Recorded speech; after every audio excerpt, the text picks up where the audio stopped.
We finally have new music coming out on March the 22nd. It's gonna be on iTunes, Spotify, iHeartRadio. I don't know how iHeartRadio works, and basically all the main platforms. So feel free to go check it out. I will also announce it on my Instagram account as well. I have basically I'm looking after two Instagram accounts now. One is the personal one. The other one is the We Are Floatingspaces. The We Are Floatingspaces account is still very bare if you go up there and see.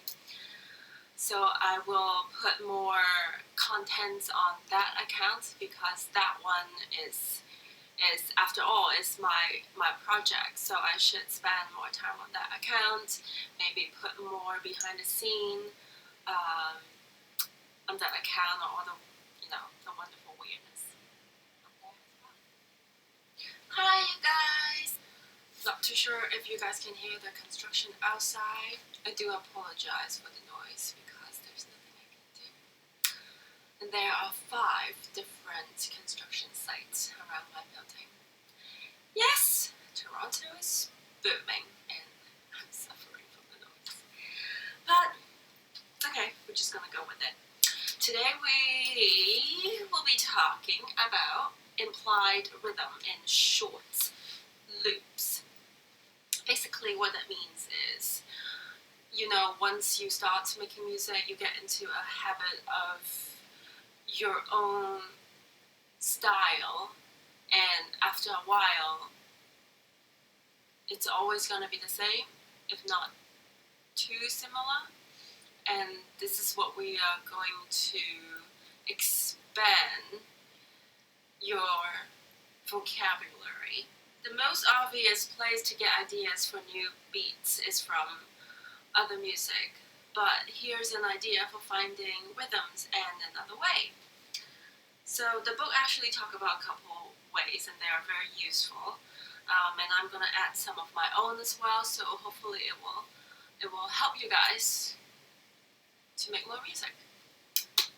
Let's imagine if you have a long recorded audio from anything could work with this approach. You import it to your DAW, loop a section of it, maybe just for a couple seconds, a tight groove or a type of groove. So we are not talking about a specific type of genre here.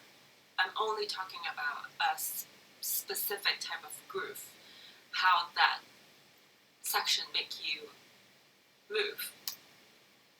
So just try to chop that section out, and we're gonna go even further than that. You chop another section out and combine them together and see what it sounds like. You get the idea. You can keep adding on different parts of the same audio file, or you could stop there if you feel like you started to hear some sort of pattern. And trust me, if you do that, you will hear brand new or some crazy rhythm you've never heard before. So the key is keep an open mind and just play with it. The thing about these days in modern music technology, it really enables us to do things that it was not easy back in the days. We can just chop up audios just like that. Back in the days we have to use tape. I remember when I was a kid, I would do like recording. I will have 2 tape recorder and just play this one and record on this one. I mean, a lot of people have done that. So I'm actually really glad that I no longer need to do that kind of style. I don't know, guys. Tape is coming back. I have no words for it. I think for like maybe much younger generation, they will find it very interesting because they've never seen it before.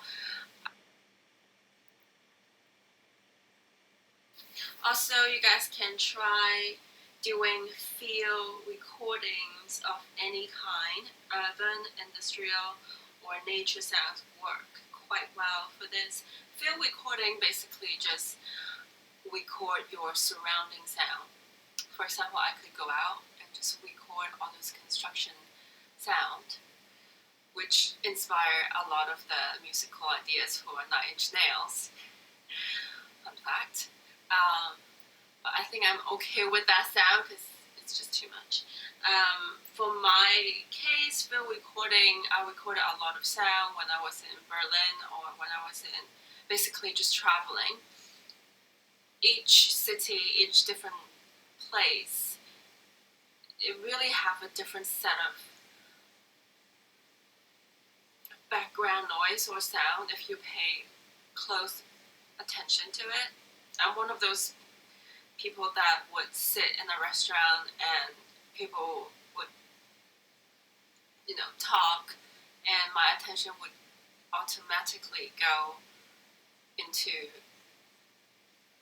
the environment.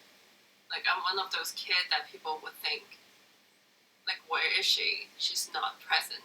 But I am so present, but I might not be paying attention to them, which is not a good idea sometimes. But people are so boring sometimes, so I just couldn't help it. Anywho, recordings of speech with make patterns as well. So if you have a friend that talks in very interesting pattern, you can record that person and cut it up, play around with it, make it into a sample, and just play it on your push or on your any type of MIDI controller. Interesting will come up. Basically, that is it for this chapter. So it's very straightforward and it's very useful as usual.